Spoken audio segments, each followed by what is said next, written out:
Tipid ulam pero masarap. Try chicken pastel. Tiyak na nakatipid ka na. Nabusog ka pa. Lutuin natin na re. Ilaga muna natin ang chicken breast. Lagyan ng tubig,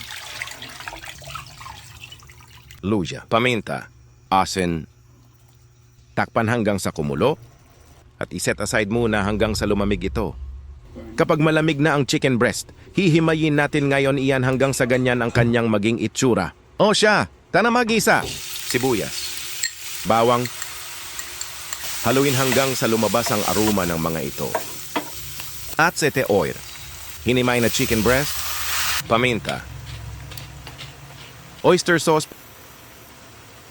Jowa mo! Toyo pala! Siling labyo, asukal, pampabalanse ng lasa. Haluin na hanggang sa magbonding all together ang mga ito.